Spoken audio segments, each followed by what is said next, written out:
are now listening to a Forward Mile Podcast Network production.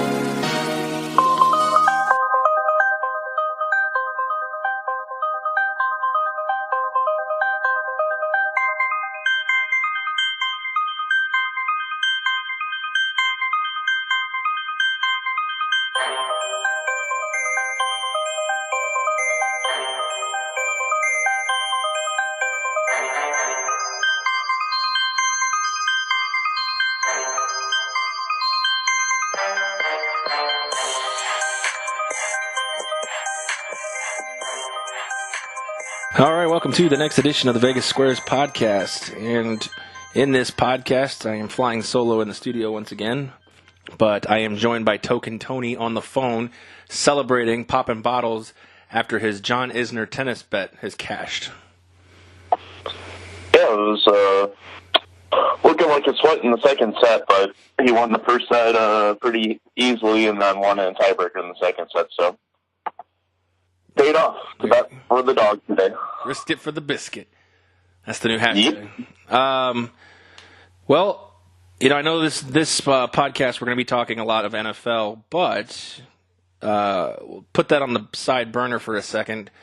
And MLB opened up yesterday with all their games being played on the same day, unfortunately with the exception of a couple of postponements.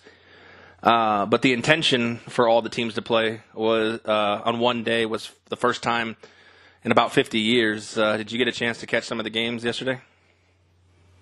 Yeah, I worked yesterday, but I was able to catch bits and pieces of some of them and had a little action going, but no luck for me yesterday. Yeah, hopefully yesterday would have been a bad day to follow me on Twitter. I went a whopping 0 for 3 with the Red Sox blowing a 4-0 lead in the 8th inning, and then the Kansas City Royals giving up 14 runs to what potentially could be the worst team in baseball this year on paper. And then the Jets of the NHL decided to score 2 goals against an emergency goaltender who was put in the game for most of the third period and stopped every single shot they had. Yeah, I also had the Jets yesterday as well, so. So, that was a really bad day for me. Like, it wasn't even, I mean, the Red Sox, you're talking about bad beats. The Red Sox have a 4-run lead in the 8th, and then you have what's supposed to be the worst team based on my, information that I have and doing some reading and research. The worst team, one of the worst teams in baseball is supposed to be the Chicago White Sox with a pitcher in James Shields who hasn't had a good year since he left Tampa. And he gave up, they gave up 7 runs by themselves to Kansas City, and it doesn't matter when you score 2 touchdowns a game, I guess. Yeah, it doesn't really make that much of a difference. Yeah, but it's a long season. Hopefully we'll get back on the win wagon here very soon. You can follow myself and Token Tony's picks on both of our Twitters. I post on the Vegas Squares Twitter. Token Tony is Token Tony 89, Token Tony 89, and when he posts, I put them on our Twitter as well. So you can catch them. They're free picks. You can tail them or fade them. The choice is yours. We want to thank our sponsors, Chai Poker, who's having a tournament at South Point. You have the information on that. It's April 14th. Yep, April 14th, there will be free pizza. That is a highlight, yes. Free pizza. We'll be there, so you can say hello to us. We may even have a booth set up. We might do a podcast over there at South Point if they'll let us do that in the poker room. Yeah. Hopefully, we'll have some poker players on and maybe some sports fans on to talk sports, and we'll see what happens. Let's get our name out there and maybe play in some poker and take it down. Yeah, have some good times and donate towards a good cause. So yeah, benefits some good charities. We're gonna have Ben from Chai Poker on before that occurs, so he can get some pub in, and we can get that out to the masses who are hundreds of tens of listeners, or maybe just the 3 in their underwear in their mom's basement. Whoever's listening, they're gonna know to come play at South Point on April 14th. So for more information, you can follow Ben at Chai Poker. That's CHAI. Poker. And his website is chaipoker.net. Is it com or net? I think it's net. Chaipoker.net. I believe it's not, yes. Yeah, chaipoker.net, or you can log on to our website, vegassquares.com. And chaipoker.com. Oh, it's chaipoker.com? Okay. Chaipoker.com. Yeah. Or you can log on to our website, vegassquares.com, and click on our sponsors tab, and you can click the link that we have to link to his website as well. You can also make a donation straight on the website. Knowing the guy personally, all of his donations go to good causes. So if you have a good poker score or you win a big sports bet, courtesy of us, we don't ask that you tip us. We ask that you make a donation over there to Chai Poker Charities. Also, our sponsors that play our jibber jabber on their networks. We have 12-ounce Sports Radio. You can catch them at 12ozsportsradio.com, or you can follow them on Twitter at 12ozsports, 12-ounce sports. We are on there Tuesdays and Saturdays. Tuesdays at 8 p.m. Eastern, Saturdays at 11 a.m. Eastern. You can also catch us on the Forward Mile Podcast Network, forwardmile.com. And you subscribe to their services. They're probably one of the best names in daily fantasy sports services that can basically make you a lot of money in daily fantasy. So check the guys over there out at forwardmile.com. Subscribe. You can get all your DFS knowledge. You can get your sports knowledge. And you can listen to us ramble on for, twice a week or so. Yeah, something like that, and risk it for the biscuit. You're really trying to get that hashtag going, aren't you? Oh, I'm trying. If you're going to hashtag it, you have to say risk it for the biscuit, because you always hashtag risk it for biscuit. Do I? So what's the hashtag you want? Risk it for biscuit or risk it for the biscuit? Risk it for the biscuit. All right, you got to put the in there. So, all right. Got it. So, like I said, we're going to be tracking a lot of baseball players, because baseball and hockey are usually the two go-tos for me. I like to bet the other sports, but financially it's probably a leak in my game. So baseball and hockey have always, over the years I've lived in Vegas, have been the more fruitful bounties for me. So keep track of us, like I said, going through Twitter. Now that we've mentioned all that, it's time to dive into some sports. We'll be talking MLB a lot more later throughout the next 6 months because, well, one, it will be one of the only sports on, and two, it is one of my favorite sports to talk about. So let's talk about NFL, because no matter what time of the year is, NFL is king in the world of sports. So a couple things have gone on since the last time we talked last week. Le'Veon Bell is a hot topic because, many people, he's basically coming out and saying, I want to be paid Antonio Brown money, which doesn't really sound that absurd, but at the same time, it's hard to value. It's really hard to value a running. Get the echo. Are you on speaker? Yeah. You got to take it off speaker. Want me to take it up? Yeah. Okay. All right. It's really hard to value a running back, especially one that gets as much tread as Le'Veon Bell, because he is approaching 30, and we obviously know that's the cliff for running backs. And he's getting, dominant carries a la Adrian Peterson, a la, who are some of the running backs? Barry Sanders, Zeke Elliott's going to hit this wall here soon if he stays as a stable horse. We all wanted to think Adrian Peterson was just going to run forever. And, he had flashes in the pan last year and a couple years ago after his 2,000-yard season. But, you run the ball, you have 300, 400 carries a year versus a guy who's running maybe 220. You're taking years off of the end of your career, So I get why Le'Veon Bell wants to be paid now. However, long term, I don't know if $17 million is something the Steelers want to fork out. No, they absolutely don't want to fork out that much for him. I mean, he's set to make his $14.5 million tag this year as a baseline, and that's what he wants in a new contract. But he probably wants even more than that, which I think is absurd.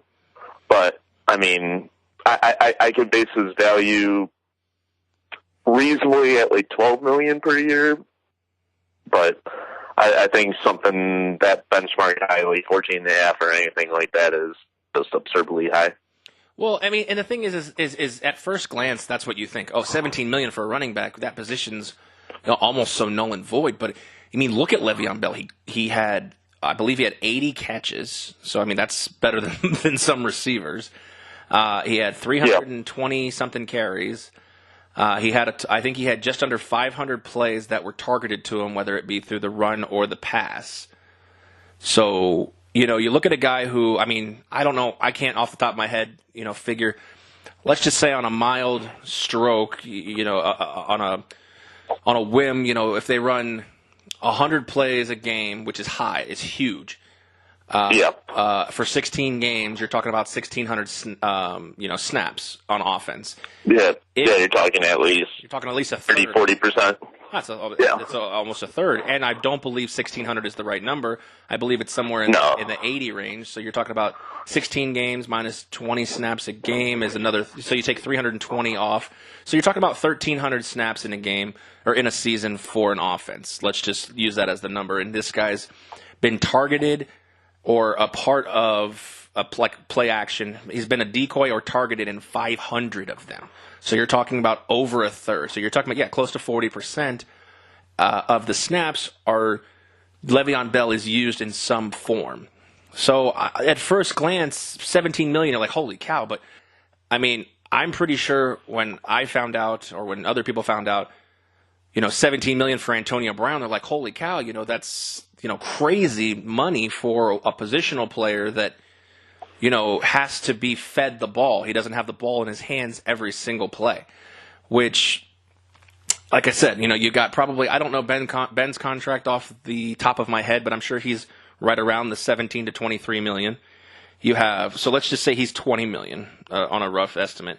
You have Antonio at 17, and now you have Le'Veon at 17 if they choose to make that move. You have $54 million out of 185 million locked up in three players. One who is aging fast in Ben Roethlisberger, and two who may only have, the shelf life of 4 good years, which I understand, like he's trying to maximize his years, maximize his money. I think for Le'Veon Bell to really get the money from Pittsburgh, he's got to be willing to hold out games, not just training camp, which that's where it becomes kind of the scary thing, because the more he holds out games looking for the big payday, he's actually losing game checks on his franchise $14 million tag. So it's a catch-22 for Le'Veon Bell. Yes. So, I mean, Le'Veon Bell's impact on a game may be $17 million worthy. I just don't know if he's going to get it from Pittsburgh.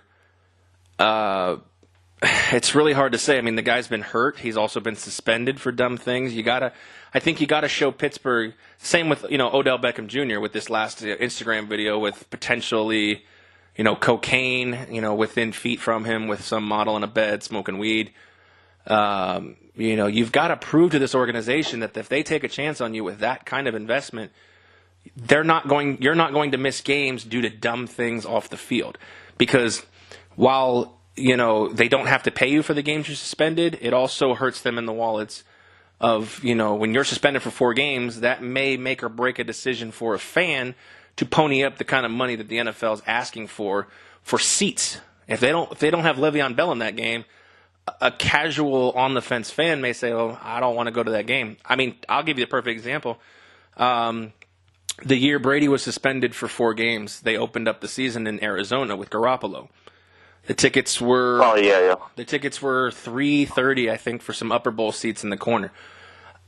Pre-Brady suspension, I was going to buy those tickets because it's not very often that the Pats come out here to the West Coast and that I can actually attend the game. Because to be honest with you, I really don't like giving the NFL my money as far as supporting them, because for a lot of reasons I will watch it, but I will not support it. And their absurd ticket prices are one reason. So this was actually a shot where I was going to do it. And then they announced Brady's suspension. And after that, I basically said, no, thank you. I will pass on your $330 seats because as much as I like Garoppolo, I would rather watch Tom Brady play. So that's kind of an example I have is when Le'Veon Bell or Odell Beckham Jr. or Aaron Rodgers or Tom Brady, when your superstars aren't on the field, a lot of your casual fans may pass on these ridiculous prices that you are charging. Yeah. Yeah, you're absolutely right about that. And NFL suspending players, whether it be one thing or another, I mean, what if it's towards the end of the season, they're going to bench them or something, you plan on going to that game and you pay the surprise just because you're paying for the name of the team, not the player that you want to see. Well, that was the whole thing with Aaron Rodgers last year. When they had that outside shot at making the playoffs, they brought Aaron Rodgers back against Carolina. And, when they ultimately lost and were eliminated from playoff contention, they shut him down. And a lot of season ticket holders were upset because the brokers, or the people who were reselling their tickets couldn't get the value that they wanted because Aaron Rodgers wasn't playing. And they were demanding that he play. Now, on one hand, I don't have sympathy for a ticket broker who looks to resell their tickets at large prices, so I'm not boo-hooing for that, but this is the kind of chain reaction or the effect that your superstars being out, because let's face it, I mean, yes, football is football, they have helmets on, they have pads, unless you're a completely diehard, like I don't care who's on the gridiron, football fan, the people on it, the players, the talent that these players, certain players possess, that's what matters to these people when they want to go see things. We want to see stars on the field. We want to see people do things that we can't do. I mean, for the love of God, most of us who talk sports or who watch sports played sports as a kid. And I would say for the majority of those people who played sports, they weren't terrible. They weren't great, but they were, good enough to play sports and hold their own on the field. But you have guys on the field now in the NFL and, back then who can do things that us, the common, Joe Schmo sports guy whose probably career ended in high school, they do things that we can't do. So that's what we go watch. I mean, you can watch football on any level, and the basic game is being played everywhere. But in the NFL, you have the best players in the world, and that's why you pay the high dollars. Yes. Yeah, absolutely right. And like you mentioning, like the Joe Schmoes that their careers ended in high school and all that. I know some people that played personally in high school that had career-ending injuries that couldn't even play contact sports anymore due to injuries and whatnot. Yeah, and injuries are part of the game. I mean, it happens. Yeah. If a guy's out, and then, you can't do anything about it. Yeah, and then there's people that just aren't good enough to even go to a Division III or Division IV college to play or have the mindset to, so.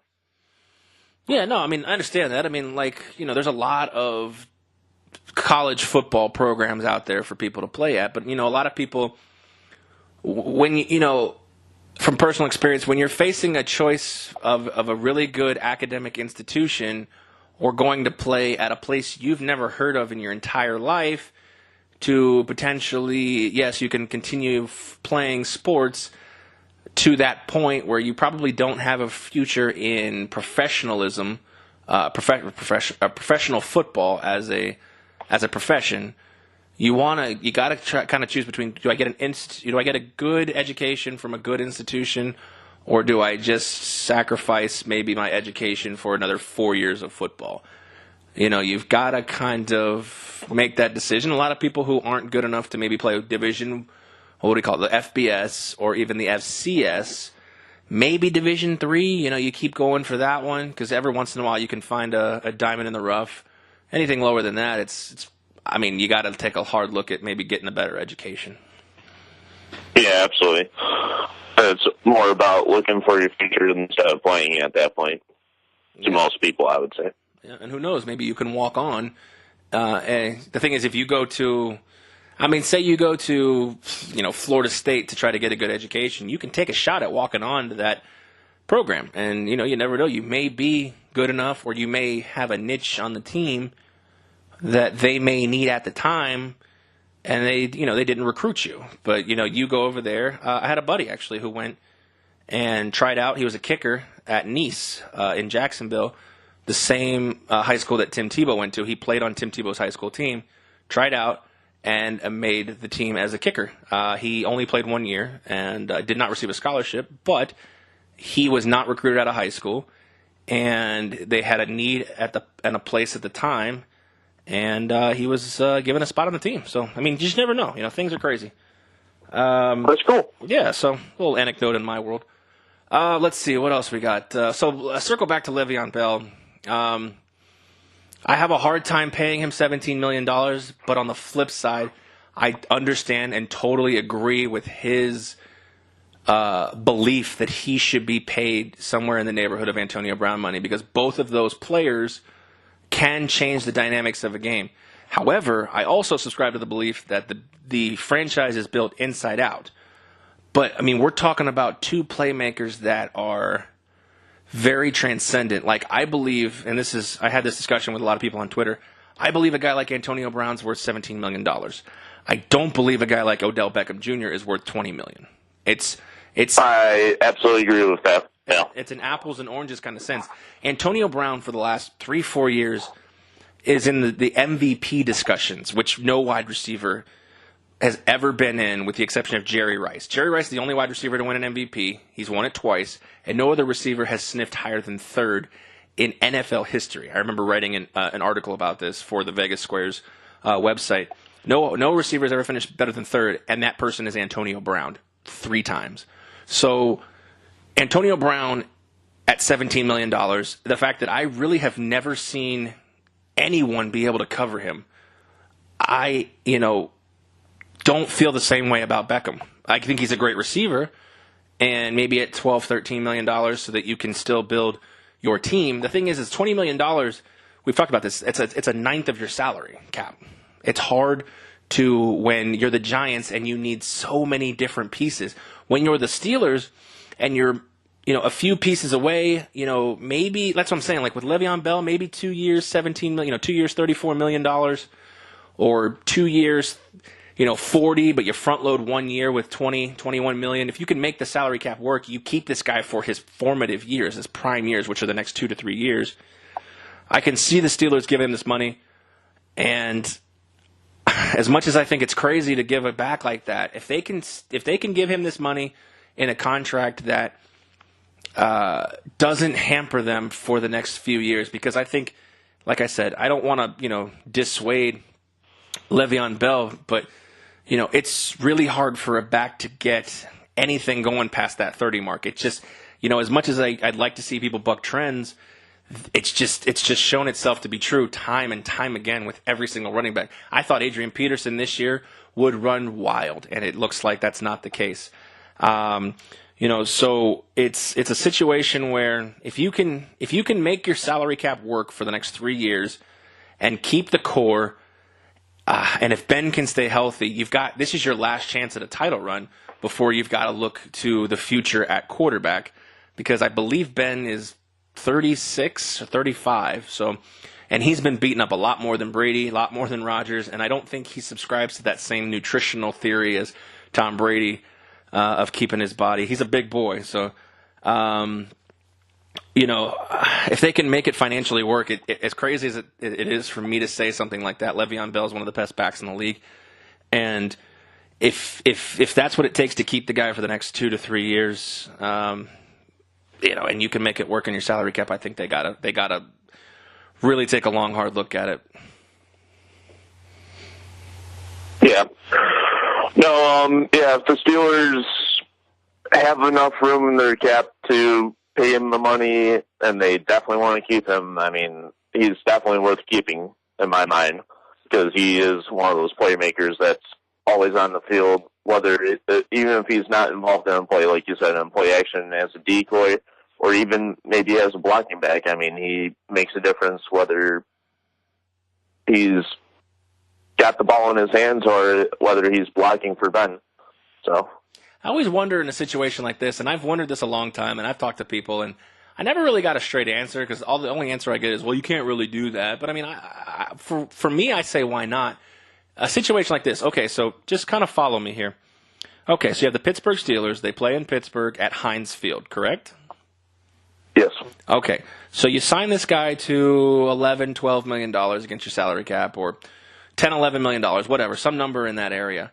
And you call up the friends at Heinz and say, hey, look, we'd like to offer you a deal.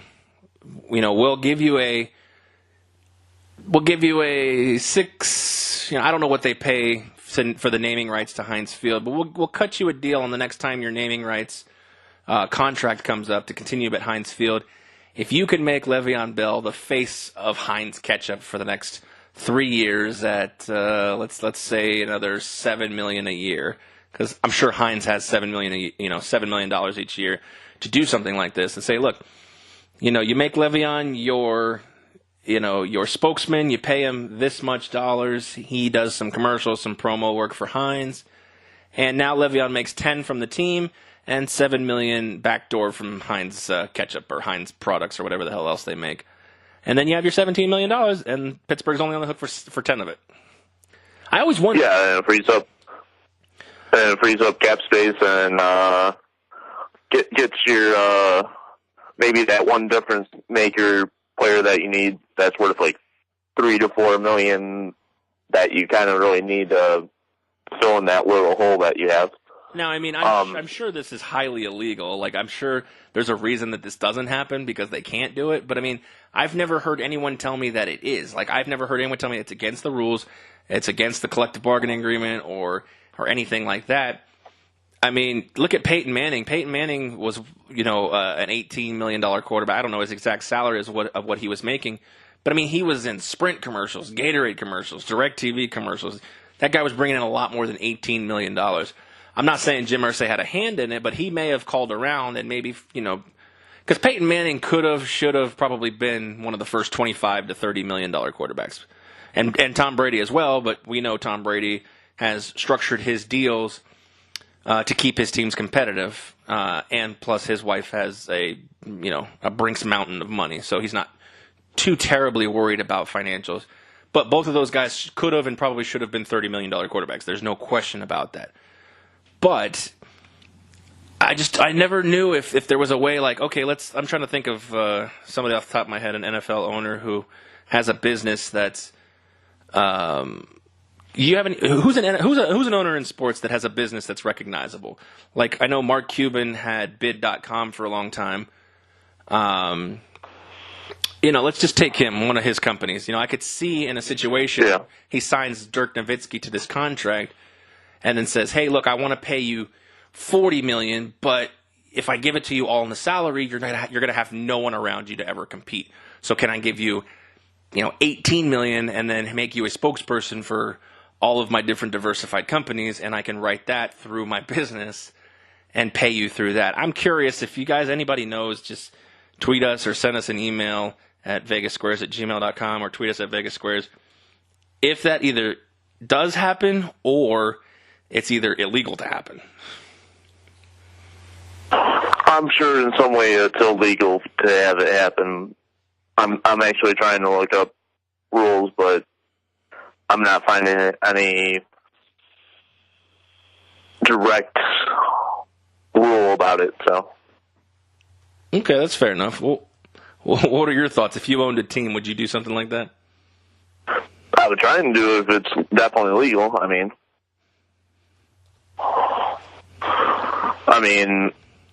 Either that or maybe make a deal with him where it's more like back heavy when Roethlisberger's contract's up or something, if he's still around on the team. That's fair. I'm looking through Reddit right now as like it says, okay, here's an example. What's the rule to stop the Broncos? I guess this is from a few years back.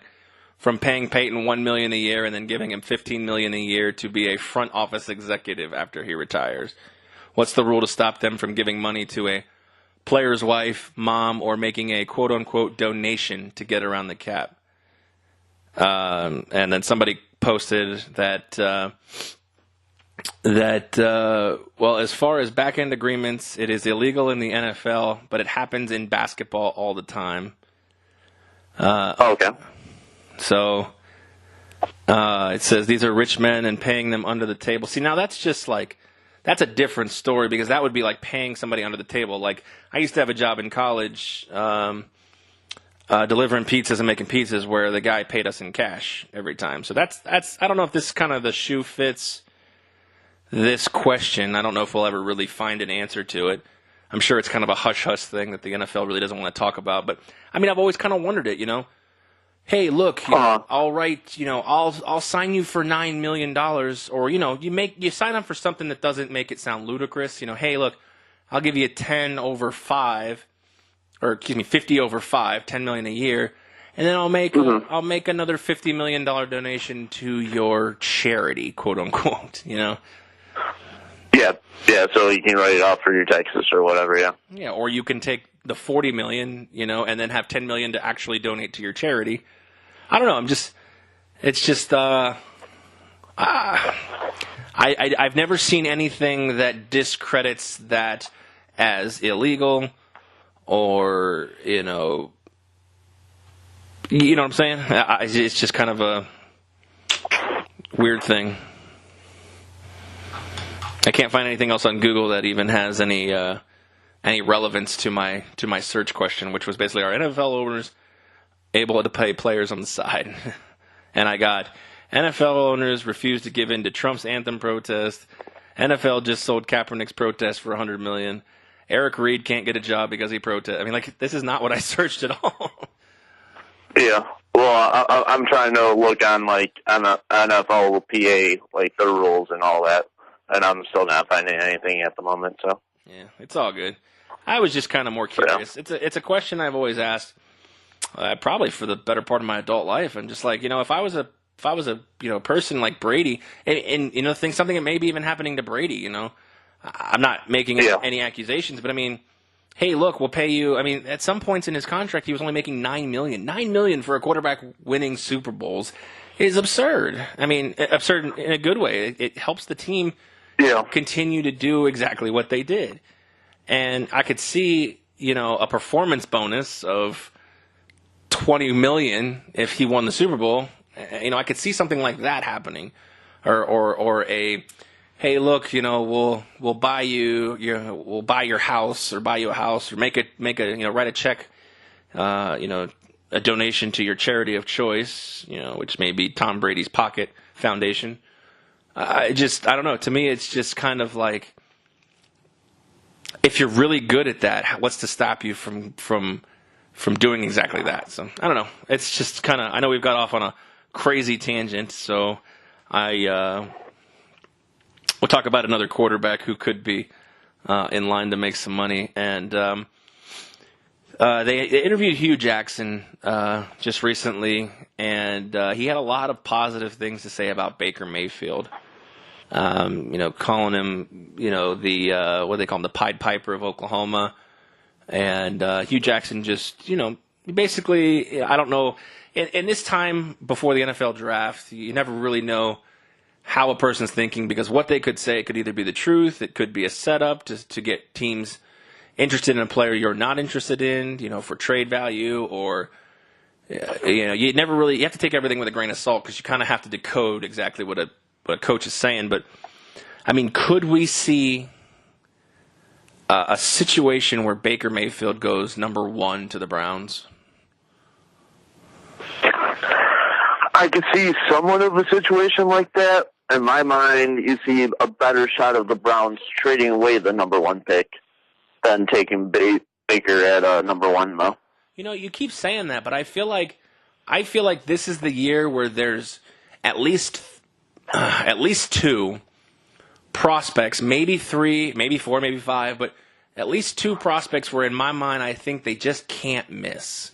And that's Rosen and Allen. And I'm not saying Hall of Famers, because it's really hard to get Hall of Famers, because that's why there's only,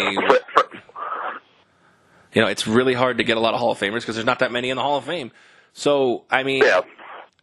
You're talking the face of your franchise quarterback, yeah. You're talking about a decade-long face of your franchise, and I think that's Darnold and Rosen for very different reasons. I think Darnold's more talented, but I think Rosen's good and also has the ability to be a leader on the team and a leader as far as a celebrity type. But I don't mean like a celebrity like a Kardashian. I just mean like he's going to be a recognizable face in the league, a la Peyton, a la Tom Brady. He'll he's going to be recognizable like Rodgers and stuff like that. He'll be a good quarterback. That's why I think he makes sense in New York, because he seems cocky and arrogant enough to be able to put up with the media, the hype around the media over there in New York. But I think those are the two players that are going to be decade-long solid players, if not potentially Hall of Famers. I think the three question marks are Allen, Mayfield, and Lamar Jackson. So that's why, really, when Hugh Jackson says all these things, it's hard for me to think that, they're going to – one, it's hard for me to think they're going to take Mayfield. I think that they may want people to believe they're going to take Mayfield as far as the teams behind them. And I don't see them trading out of this number one pick unless there is a haul that is so juicy that it could set them up for, 20 years. I just don't think I don't think they can pass on Darnold. If they don't get Barkley, I think it's not the end of the world, but I think they can maneuver a situation where they take Darnold 1 and then it goes Rosen and then Mayfield or Allen, and then they can take Barkley at 4. I'm telling you, if I'm Dorsey and I get any combination of Darnold or Allen and Saquon Barkley, I'm going home. Mm-hmm. So it's hard for me. I can see them trading 4. If Barkley goes to the Giants, I don't think he's going to the Jets. You don't trade. If you're the Jets, you don't trade 3 second-round picks and your first-round pick to move up and get Saquon or to move up and get an offensive tackle or a pass rusher. You don't trade those kind of picks to move up. No, yeah, you're doing that for a franchise quarterback. Right. So if Barkley goes to the Giants at 2, I could see Cleveland getting on the horn and trying to make a deal for 4. And when I say make a deal, I'm saying they make a deal to go back to like 12. They make a deal with Buffalo, or they make a deal with Arizona at 15, or they make a deal with like Cincinnati at 21. Something along those lines. I think. Yeah, late teens to early 20s. Yeah. But the thing is if they're going back to the 20s, if they go back to the 20s, they're going to get more picks than if they go just back to like 12. So they got to play it just right if they're looking to get out of 4. Because if they go to 21, it's a bigger jump. It's going to cost Cincinnati more picks. If they go to 12, it'll be like their first rounder, their second rounder, and maybe a 4th and a 5th, or 4th and a 6th, or something. Yeah, I mean, it may even be a first rounder next year if. Because a team like let's say Arizona or Buffalo. I mean, Buffalo made the playoffs last year. So if Buffalo believes it's truly a quarterback away, who can start now? If it's truly a quarterback away from contending again, they may give up their first round pick next year, knowing that it may be back in the 20s again, and they'd be okay with that if they found the right guy. So I mean, it can be a situation where obviously moving further back in the first round is going to be more expensive. Be more of a haul for Cleveland than moving just to 12. So I can see them moving the 4th pick. I just don't see. Now, I know they had the number 1 pick last year, and they've had a lot of number 1 picks, a lot of high draft picks in 20 years since returning. I just think they got to take Darnold there at number 1, and I don't know if there's any haul that can come short of Aaron Rodgers. I don't even know if Aaron Rodgers would move the needle for me with the number 1 pick. I think short of Russell Wilson, Russell Wilson, Deshaun Watson, a young quarterback who's already mature enough to lead your franchise for another 10 years, nothing else would move the needle for me, because I think you'd need an established player at that point. If you're not taking Darnold or whoever they like, if you're not taking Darnold, if you're not taking Allen, you've got to give me Russell Wilson, Jared Goff. You got to give me. I don't even know if Deshaun Watson moved the needle, because they clearly traded away their pick last year and for Houston to take Deshaun Watson. Russell Wilson, maybe Jared Goff, but Russell Wilson's the only player that would move the needle. And even then, I'd probably still need some picks to give away the number 1 pick. Yeah. And Seattle's not doing that. they've unleashed the farm, but they're not going to go that crazy. The thing is if they didn't get Kirk Cousins, if they didn't get Kirk Cousins for a reason of not offering enough money, that means they're going for the quarterback right now. Because there's two schools of thought right now in the NFL with the new rookie wage scale. You have all the pieces in place, and you need a quarterback to get you over the hump. That's the Kirk Cousins Vikings situation right now. They have a window of 3 years with a good core, and all it's missing is a leader. Or you take your quarterback in the draft, and you have basically what amounts to 2 years to build around him spending-wise, which is what the Rams are doing. You have about 2 years to build around him, and then for the 2 years left or the 3 years left on his entry-level contract, you go for it. That's the two schools of thought right now. And since Cleveland, I never really heard anything about Cleveland other than Cleveland's a potential landing spot. Now, whether that meant Kirk Cousins had no interest in even looking at Cleveland, or if he did, and if he went to Cleveland and didn't find anything, or if there was just never even a connection there. If there was never a connection based on what the Browns' part, that means they're going quarterback with that number 1 pick. Mm-hmm. And I know we didn't have any information come out on that. He signed with the Vikings, which everybody believed was a front runner, along with Denver, one of the two. So in realistic, terms, Dorsey and the Cleveland Browns may never even have taken a shot, or they may have taken their one punch at Kirk Cousins, but knowing that in their back pocket was the number 1 pick. Or maybe even Kirk Cousins, didn't even think about it because they may sign him and still draft a quarterback number 1, and then Kirk Cousins is constantly for the next 3 years looking over his shoulder. I don't imagine that would have been the case, but you never know what goes through Kirk Cousins' mind. He signed in Minnesota for his reasons, so all 84 of them. Yep. Yeah. Yeah, I believe, even the Jets offering him more money, was said, it just wasn't enough for him to go to New York to play on the Jets. Yeah, he was going to get the money no matter what, so it really seemed like it was a contender that he needed to go to because, I believe he's 27, 28. He's in that spot where that's why I figured Broncos or Vikings, both who are pretty much very close. Vikings obviously were closer given to where they achieved last year, and the Broncos were 5-11. It's crazy to think the Broncos at 5-11, we put Kirk Cousins on there, and we instantly... Cousins is 29. 20. Okay, so he's 20. Wow, 29. 29. He'll be 30 at the start of the season. So you're talking a quarterback who will be 30, 31, 32, and basically has Super Bowl or bust aspirations in Minnesota. So, I can see why it's time for him to make the move because the money was coming no matter where he went. So it's Super Bowl time now for Kirk Cousins. So. Mm-hmm. Yeah, it's pretty much Super Bowl or bust for him.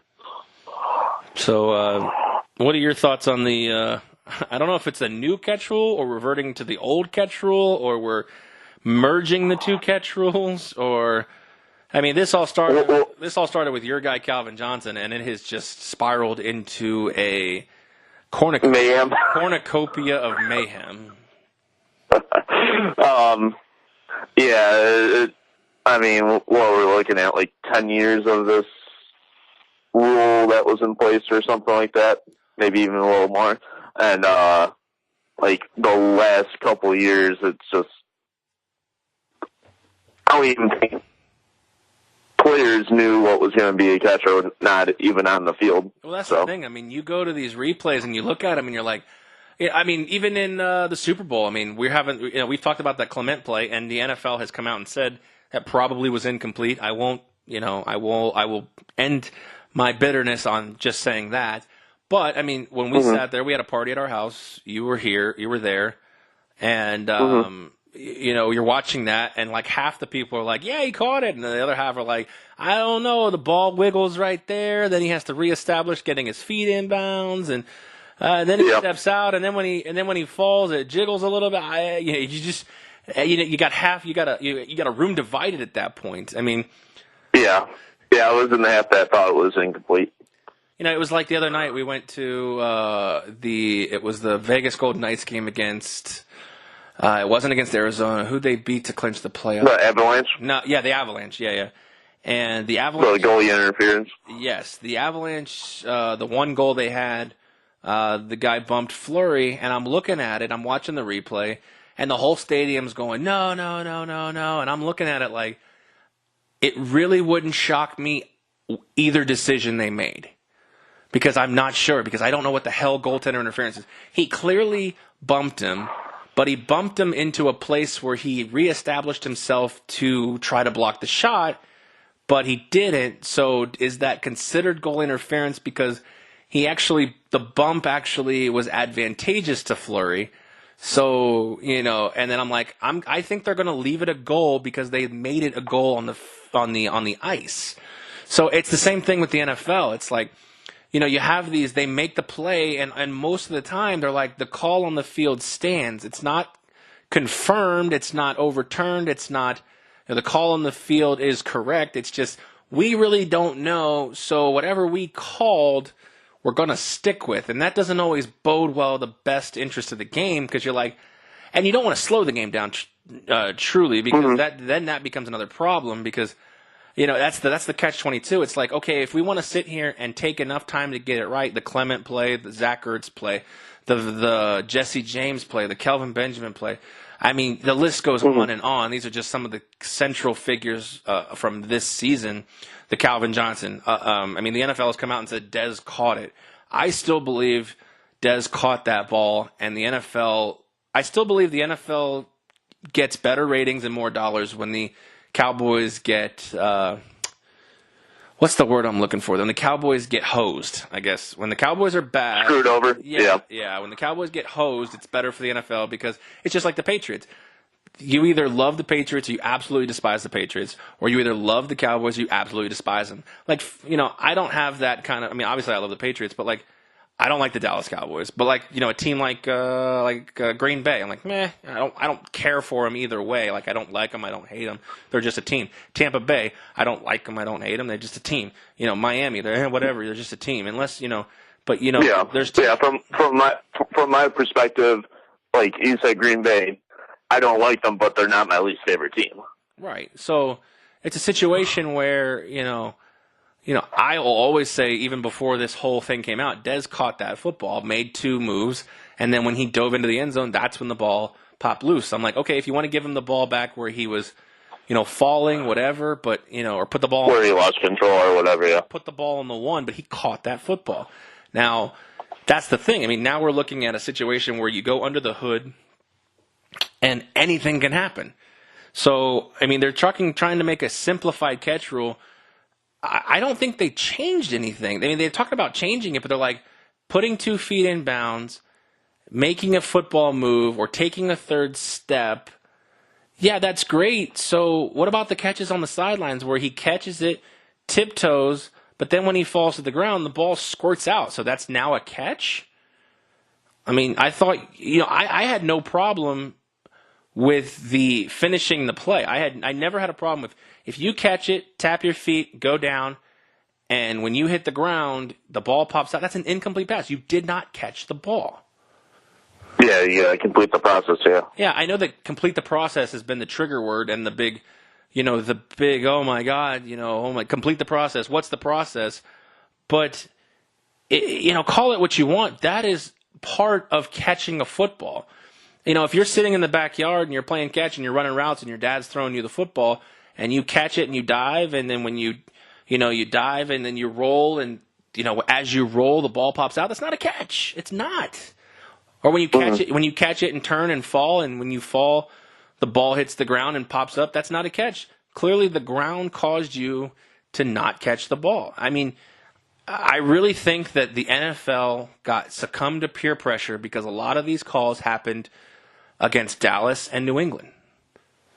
A lot of calls. It's been in big situations where it could be like almost a difference maker in a game. Well, no, of course, but I'm saying, go ahead.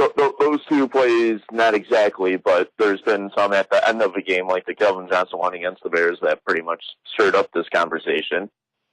Yeah, that one's always the weirdest one because he's like holding the ball with one hand, but then he like drags it and then slams it on the ground. I'm actually okay with that being an incomplete pass. Like, I know that's unpopular opinion, but I'm okay with that. If you can't hold on to the ball, you're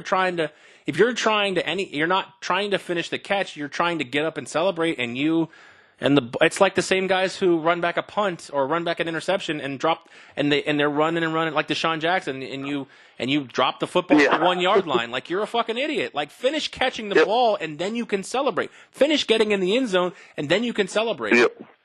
Like the Calvin Johnson thing, I know it's unpopular opinion. I don't think he caught that ball completely. The Dez Bryant, I think he caught that ball completely.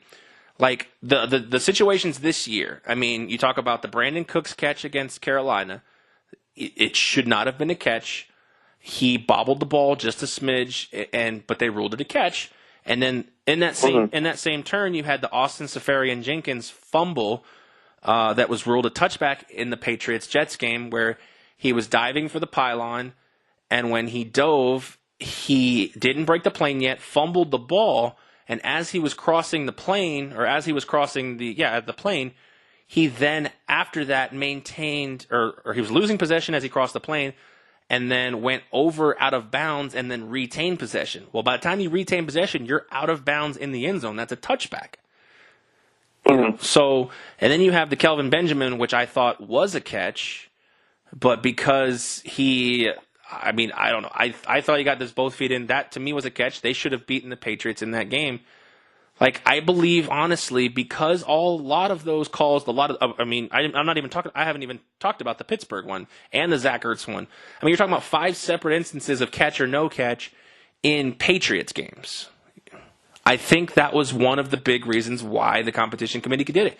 Because how many years and how many other controversial calls or non-calls did they go through before they finally said, okay, we need to take a look at this? And in the year that there's literally, and there could have been more, and there could have been other teams, but there's literally 5 separate occasions of New England Patriot games where a catch, non-catch, or fumble, holding on to the football, that kind of determined the outcome in 5 of their games.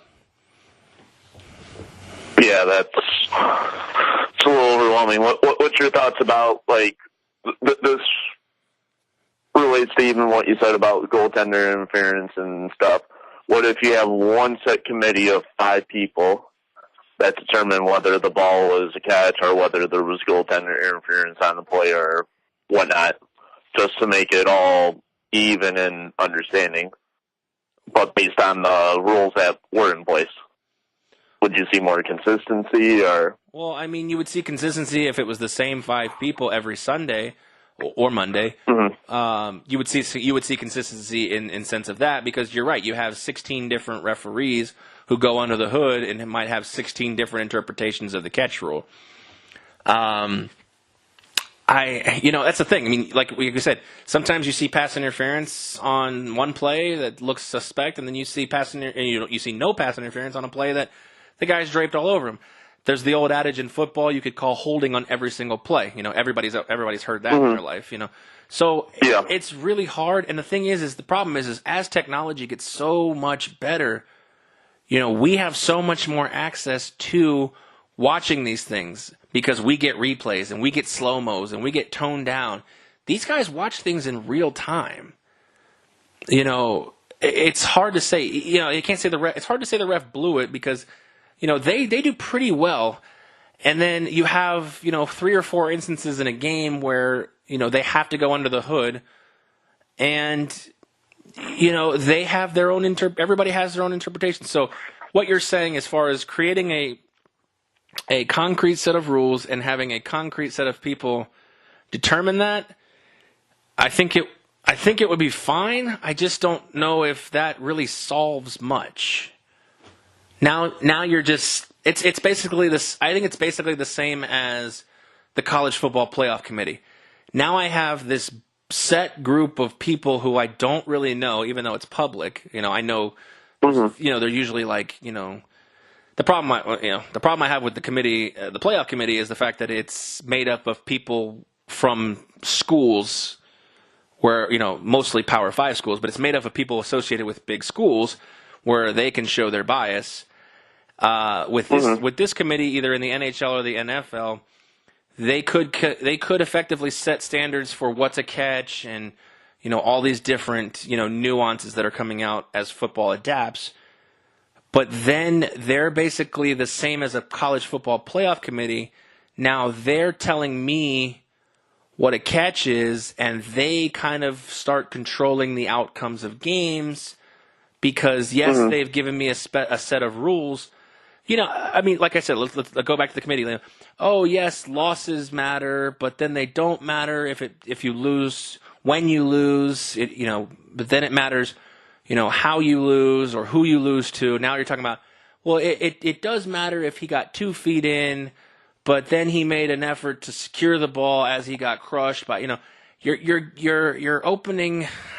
I mean, it's hard to say because, a standard of consistency is what everyone's looking for, but at the same time, I don't know if they want to be told by an unknown panel of people of what, you're going to tell me a set of rules, but then you're going to bend them in certain situations. It almost starts to seem like a little modicum of control. And then that becomes a situation where you start to have suspicions about the NFL's ability to control football games. Understandable, yeah. Does that make sense at all? I kind of had a point, lost it, and then kind of went back to a point. Yeah, to me it made some sense, yeah. You pretty much, by what you said, you're pretty much placing it in the palm of their hand and they have the control of the ball at that point. Well, yeah, it's like, I feel like, for every domestic violence case we have in the NFL, it seems like a player gets a different game punishment. One guy or for every, not even just domestic violence, for every case, we have Ezekiel Elliott suspended 6 games, even though the police found no evidence, she didn't press charges, etc., XYZ. Then you have Brady deflates footballs allegedly or may have been aware or more probable than not. Then he gets 4 games and he was never really convicted. Then you have Ray Rice, who admitted to punching his wife. Then he got 2 games until the video came out. Then it was indefinitely. It's like, for the love of God, set a standard and practice. I understand these things probably didn't, I can't speak. They may have happened in the, in the older eras of football. But I mean, hey, look, set a standard. Like, okay, if you are found beating a woman, you are getting 6 games. If you are found to be doing this, you are suspended 4 games. If you are found to beat a woman again, you're suspended for 2 years. I don't know, whatever they decide to set, but it's like set standards based on first incident, second incident, and I mean, look at look at baseball. If you do steroids, they changed it. I can't remember, but I think it's like 60, 180, and then life. There's no gray area. You do it the first time. I think it's actually 80, 162. I think it's 80 a season and then a lifetime ban. So you have 80 for the first time. Something like that, yeah. Sounds right. So you have 80 for the first, 162 for the second, and then you're gone. So it's like, if you fuck up 3 times, I mean, you have nobody to blame but yourself for being out of baseball. But we know exactly. 3 strikes and you're out, yeah. Yeah. So, all that coming full circle as far as, a committee telling me what, and you would have to use this committee for more than just catches. They go under the hood for fumbles. They go under the hood for, I could see, like all of our replays in hockey go to Toronto. So I don't know who's in Toronto. So now I have this, this secret shadowy mystery man that's telling me, what's this play, what's that play. This is where the goaltender interference gets a problem. We didn't seem to have this problem with goaltender interference as much before we had replay. I mean, well, back then the rule was set in stone. If you're in the crease and you touch the goalie, or even if you were in the crease at all, pretty much it was no goal. Okay, well, I feel like that's a better option. Now you can still utilize replay, and now you can say, all right, stay the hell out of the crease. If there's a goal and it's challenged by the other team, and you have a skate or more in the crease, it is no goal. I don't care if you touch the guy or not. Mm-hmm. And I know that their goal is to increase offense. So if one of your goals of increasing offense is to establish more contact with the goalie by letting them in the crease but not touching them, you're just opening up a bad bag of worms. Because it's hard to... Yeah, you're opening up a gray area where you're letting people determine whether it's goalie interference, a good goal, or... Well, it's not even that. Maybe even the safety of the goalie, even. Well, look at it. You can look at it one of two ways. If I get into the crease and I bump you, it's no goal because I've established goalie interference. However, if I get in the crease and then the goalie skates himself right into me and does this flop, if he plays it well enough, he can get a no goal based on his acting ability. Yeah. So it's kind of like soccer players with flops. Exactly. I haven't seen it out of a goalie, but I can see situations where a goalie's skating to the other side, going crease to crease, going across the crease.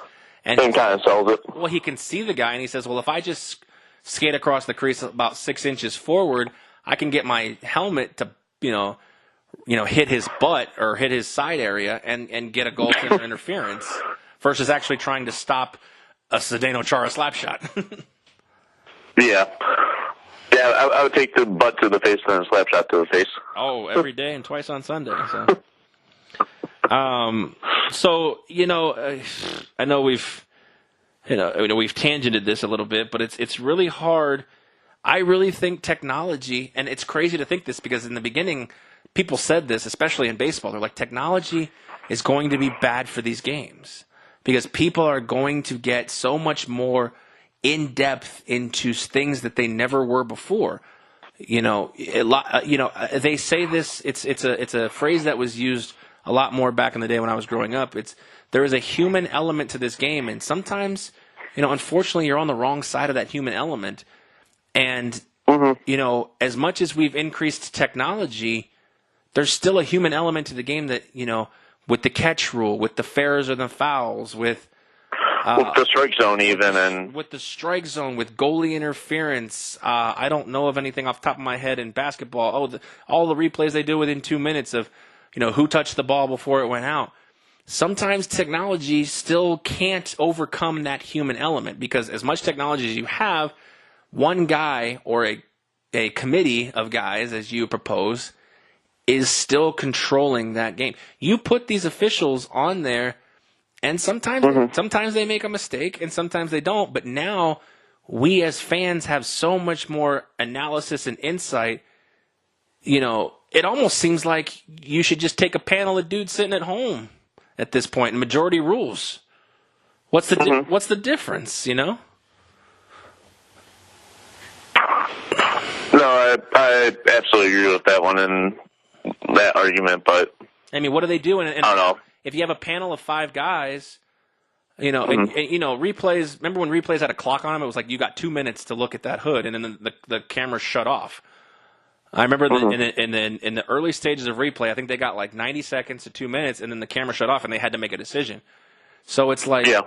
But now, if you're talking about opening up a panel of 5 guys, well, what if you're split? How long does it take to? Is it a majority rules? Do you have to convince the other guys to make it unanimous? I would say whoever has 3 votes wins in that case. But then, that's the thing. That's like the same as having a debate or putting one of the millions of polls I put up on Twitter. It's like, okay, well, if I say, okay, who's the better player, Giancarlo Stanton or Bryce Harper, and then I get 6 votes or 10 votes on my poll, and it's 60-40. Is that really it's 60-40 Stanton? Is that really the right answer? Who No.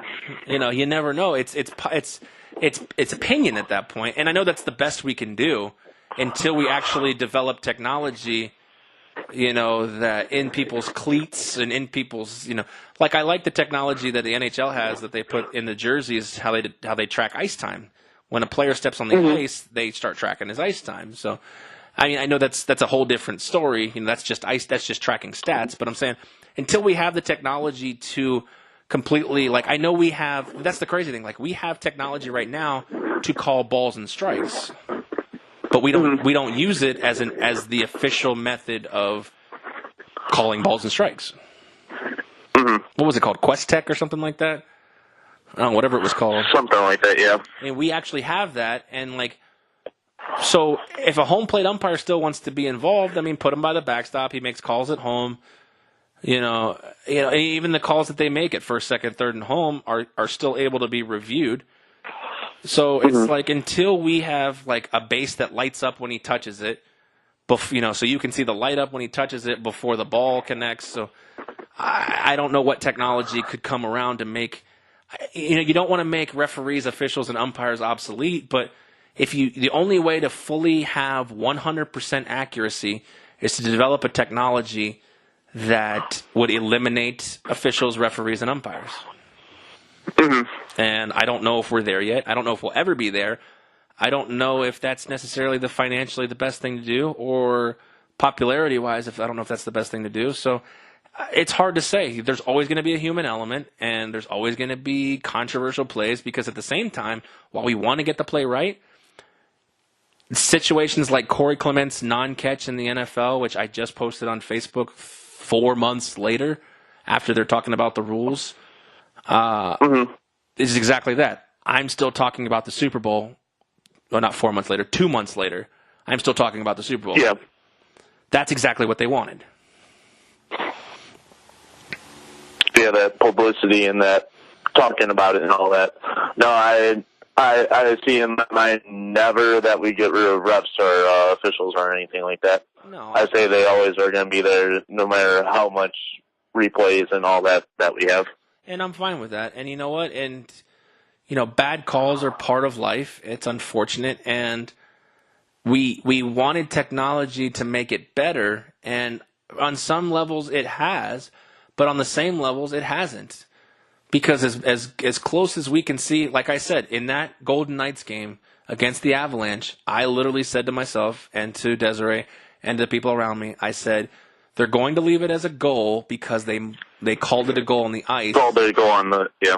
If they called it a no goal on the ice, they would have left it as no goal. But because I don't think they know what to call here, the original call will stand.